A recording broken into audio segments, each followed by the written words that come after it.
Bonjour à toi et bienvenue dans cette nouvelle vidéo. Aujourd'hui nous allons parler de l'investissement en Afrique. Je m'appelle Jerry et je suis béninois de la diaspora et je m'interroge énormément sur l'investissement en Afrique, le retour en Afrique. Est-ce que c'est un rêve qu'on nous vend ou est-ce que c'est quelque chose qui mérite une réflexion un peu plus profonde? Est-ce qu'une opportunité? La question que je me pose, c'est si tu vis en France par exemple, tu es en train d'y bâtir ta famille, ton foyer, etc.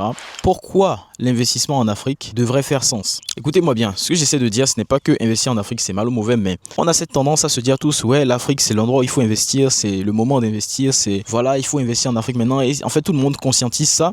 Et ayant fait beaucoup de marketing dans ma vie, ou ayant été également, ayant participé, on appelle l'investissement, il y a ce qu'on appelle le retour sur investissement et il y a ce qu'on appelle le narratif pour faire monter le cours de l'action. Ok. Et j'ai l'impression que là actuellement en Afrique on est plutôt sur un narratif. Voilà, on est plutôt sur un narratif dans le sens où on vous dit qu'il faut acheter des terrains, par exemple au Bénin, par exemple au Cameroun, par exemple en Côte d'Ivoire. Mais dans les faits, quand vous essayez d'acheter ces terrains-là, est-ce que vous ne vous rendez pas compte que le prix n'est pas du tout ce que vous pensiez? Je ne parle pas juste déjà du fait que c'est très compliqué administrativement d'avoir un réel terrain avec les documents. Je parle les prix pour moi ne reflètent pas une opportunité. Je ne sais pas si c'est clair en fait ce que je dis. Les prix actuels ne reflètent pas une opportunité, mais comme une hype de marché. C'est comme si certaines personnes ont investi et vont pousser aujourd'hui beaucoup de personnes à essayer de faire l'investissement pour venir vendre en fait les actions ou les actifs qu'ils ont achetés au préalable et donc y faire une plus-value. J'ai l'impression que c'est vraiment un truc comme ça.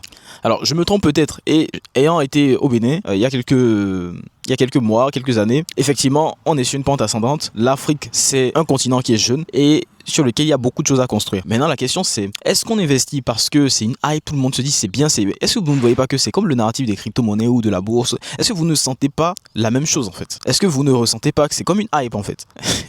Et bizarrement, est-ce que vous ne voyez pas que à chaque fois que quelqu'un essaye de profiter de cette hype, donc d'essayer d'aller investir en Afrique, d'acheter des terrains, certes le 1% arrive à s'en sortir correctement, mais est-ce que vous ne vous rendez pas compte que la majorité des personnes se font plumer en fait? Est-ce que c'est pas une remarque que vous faites vous-même personnellement? Moi c'est ce que je remarque.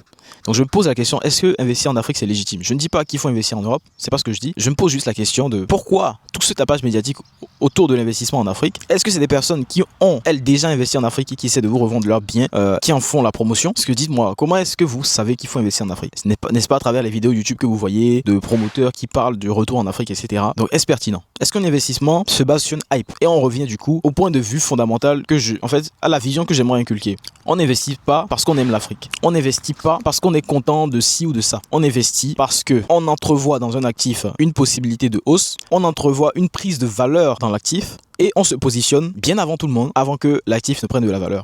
Ou on a une stratégie de sauvegarde du capital. Dans ce cas, on achète des terrains juste pour conserver son capital. Mais si c'est l'objectif et que tu essaies de conserver ton capital, pourquoi acheter tes terrains en Afrique? Là où il y a un flou juridique, un flou administratif, où la saisie des biens est extrêmement fréquente. Pourquoi en fait? Voilà. Donc c'est juste une vidéo qui me fait me poser des questions. Est-ce qu'on n'est pas en train de se faire tous hyper? Le retour en Afrique c'est bien, pourquoi? Moi je mettrais des arguments, par exemple le climat, etc. Mais pourquoi investir en Afrique?